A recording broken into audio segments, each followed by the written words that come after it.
Welcome, and thank you for being here. You've found unusual daily life, history for sleep, a place to gently unwind, to let your mind drift back through time. If you enjoy this kind of peaceful storytelling, consider subscribing. We publish new stories every week, designed to help you relax, sleep, and learn something soothing along the way. Tonight, we travel to the banks of the Nile, to the golden sands and gentle breezes of ancient Egypt, where you will live a day in the sandals of a scribe, one of the most respected roles in the land of the Pharaohs. It is the 19th dynasty, around 1300 BCU, or a literate man, in a land where most are not, trained in the sacred art of writing. Your ink is made from soot and ochre, your brush a sharpened reed. You work in service to temple priests and royal administrators, recording accounts, composing prayers, and sometimes copying the words of gods themselves. Each day is quiet, focused, intentional. There is no rush, only rhythm. Let us begin. The sky is still soft with the bluish veil of morning when you opened your eyes. Thebes stirs slowly in the early light. Through the open shutters of your modest home, the faintest desert breeze carries with it the smell of warm earth and damp reeds. Insects hum quietly, like a chorus tuning before the heat arrives. The Nile glimmers in the distance, reflecting hints of gold as Ra's sunbark begins its daily voyage across the heavens. You lie on a woven mat atop a low wooden frame, wrapped in linen. The air is cool now, but it will grow dry and heavy before long. You take a slow breath and rise, carefully folding your sleeping cloth and placing it on a stool near the wall. You live alone in this small house, though you are not poor. Your role as a scribe places you in a respected class, not among nobles, but not among laborers either. A scribe may not command armies, but they do command knowledge. And in Egypt, that is nearly as sacred as power. The home is simple. One room for living, one for sleeping, and a narrow courtyard where you tend to your writing and meals. The walls are plastered with white clay, and the floor is packed earth. A single niche holds your few possessions: writing palettes, a bundle of reeds, small jars of ink, and a rolled scroll waiting to be completed. In the courtyard, a small ceramic jug of water rests beside a washing basin. You pour it gently, cupping your hands, splashing your face and arms to greet the day. The water is brisk, and you linger for a moment, rubbing the sleep from your eyes. You murmur a short prayer to Thoth, the ibis-headed god of writing and wisdom, thanking him for clarity and steadiness of hand. You eat modestly, a few dates, some barley bread left from the day before, and a cup of beer that is thick and slightly sour, brewed with emmer wheat and stored cool in clay. There is no rush. The officials you work for will begin their day later. The sun will need to rise higher before the city swells with voices and sandals on stone. For now, it is the hour of preparation, of ritual and intention. You inspect your tools. Your palette is carved from wood, with two round depressions, one for black ink, another for red. You crush a tiny fragment of soot cake into the black well, adding a splash of water from a shell bowl. You stir it gently with the tip of a reed pen, until it forms a silky, dense fluid. The red ink, made from ochre, will be used for emphasis, headings, or divine names. Your brushes are sharpened reeds, each cut to a point, some thin, others broader. You test their tips, moistening them and drawing a few strokes on a scrap of linen. The lines are smooth, though one of your older pens is beginning to fray. You trim it carefully with a bronze blade. You do this every morning, a ritual as much as a necessity. The discipline of the pen is no different than the discipline of the sword. Clean tools, clear mind. You slip the palette into a satchel made of woven flax, alongside your brushes and a scroll. You wrap it in linen to protect it from dust and sling it across your shoulder. Before leaving, you sweep the floor gently with a branch broom, set a small bowl of water out for the house cat who often visits, and close the wooden door behind you. Outside, the alleys are still quiet. A few merchants stir beneath palm frond awnings, arranging figs and fish on clay plates. The calls of ibis and geese echo from the riverbanks, and far off, you hear the low chant of temple priests preparing their morning rites. You walk slowly, as is customary, with dignity. Your linen kilt sways just above your knees, and your feet are bare against the warm stone road. The sun begins to crest the edge of the eastern hills, flooding the horizon in amber light. You pass workers heading toward the construction sites of new tombs, Their skin is darkened by sun and dust. Their bodies lean and bent from hauling stone and carving walls. Some nod to you, not as a superior, but as one who holds the records of their lives in ink and script. You are headed toward the House of Life, per Ankh, the scribal school and temple archive where you work. It lies just outside the temple precinct of Karnak. Its courtyard opens into shaded workrooms, lined with papyrus scrolls and wooden desks. As you pass beneath the great gate, you pause to offer another quiet prayer. To Thoth again, for wisdom, memory, and precision. To Mat, goddess of truth, order, and harmony, for justice in your record keeping. And to Pater, patron of craftsmen, for the steady guidance of your hand. You remove your sandals and step into the cool stone chamber. The day begins. The scriptorium is still and shaded, its air cool with the scent of old papyrus and stone. Columns line the interior, carved with hieroglyphic prayers and painted in faded blues and reds. Light filters in through narrow slits near the roof, casting long, clean lines across the tiled floor. The silence is deep, but not empty. You can hear the faint scratching of reed pens, the rustle of scrolls, the occasional soft murmur of instruction from one scribe to another.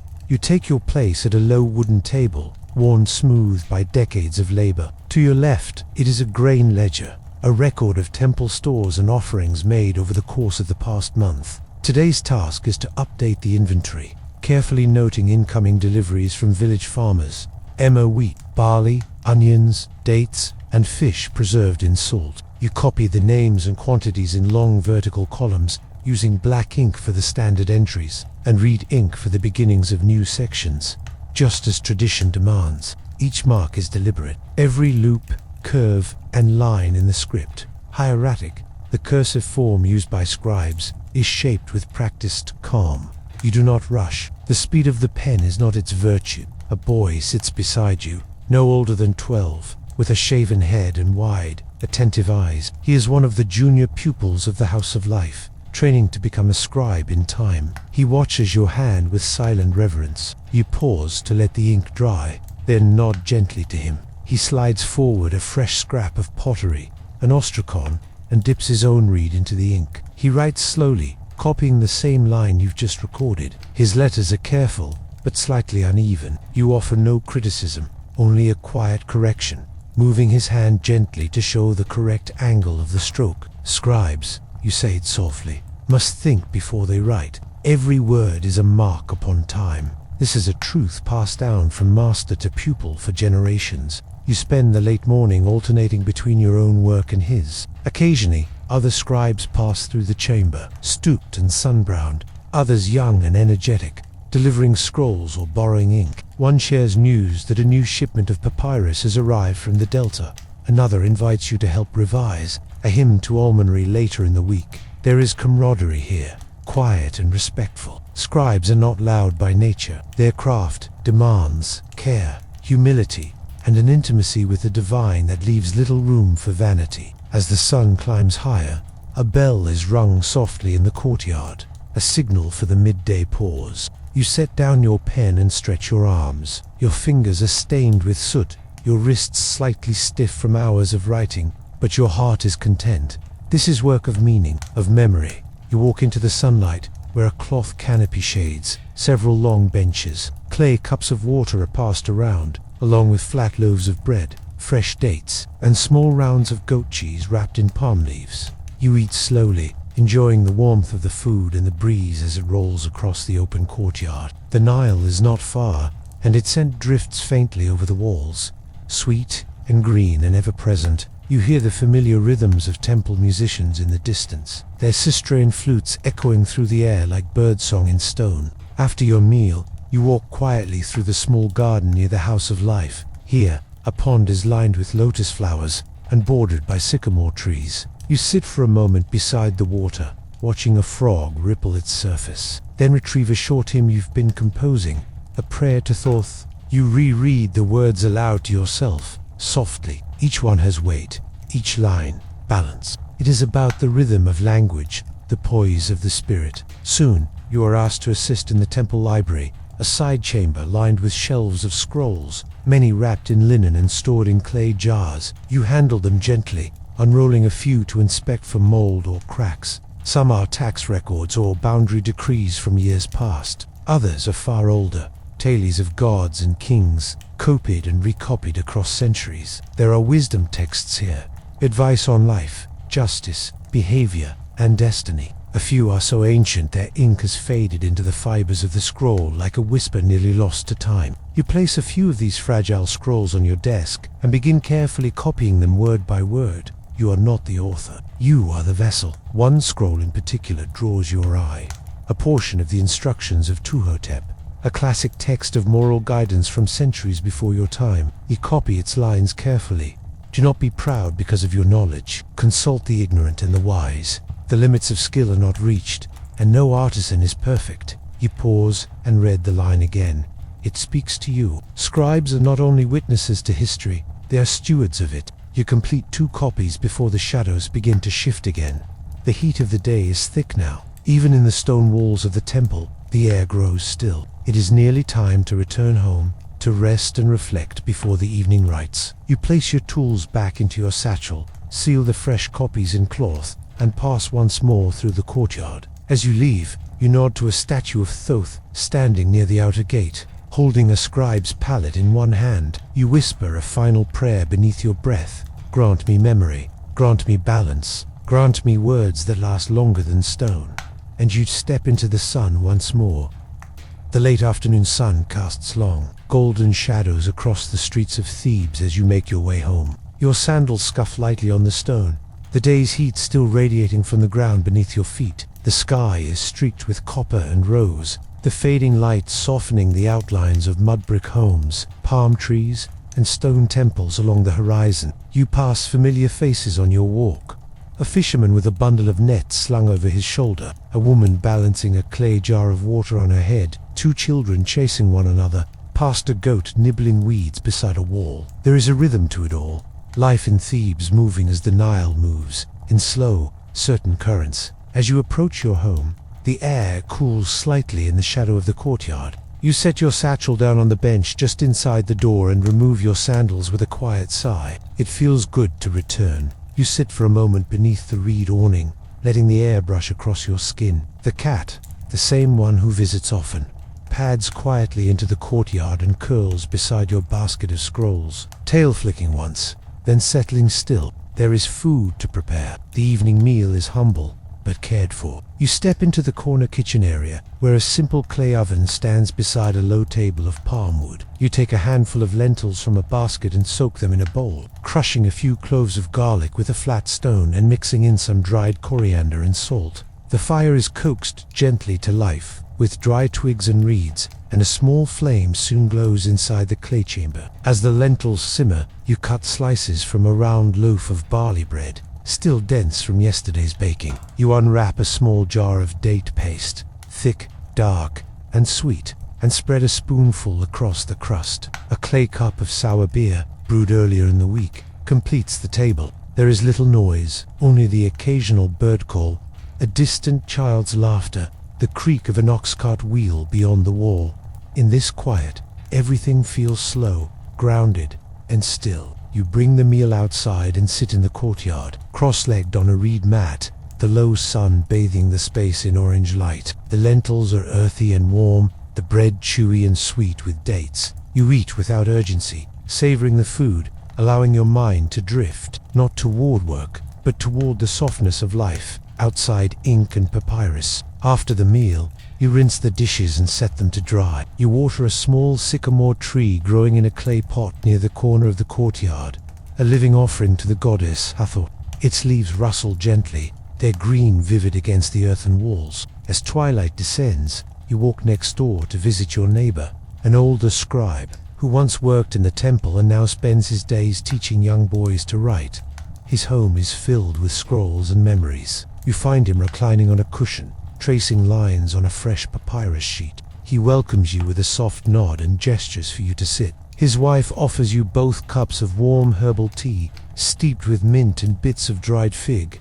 You talk of simple things, the new shipment of papyrus from the Delta, a scroll you've been copying that contains old hymns to Osiris, the boy you're mentoring, how his letters are improving. and then the conversation fades into companionable silence. The older scribe picks up a wooden flute and plays a slow, lilting melody that rises gently into the night. You close your eyes and let the tune carry you, soft and mournful like the wind through temple columns. Before leaving, you trade a small scroll, one of your own poems, for a fragment of mythology he recently transcribed from an older source. He thanks you with a hand to his heart. Back home, the stars are beginning to blink into view.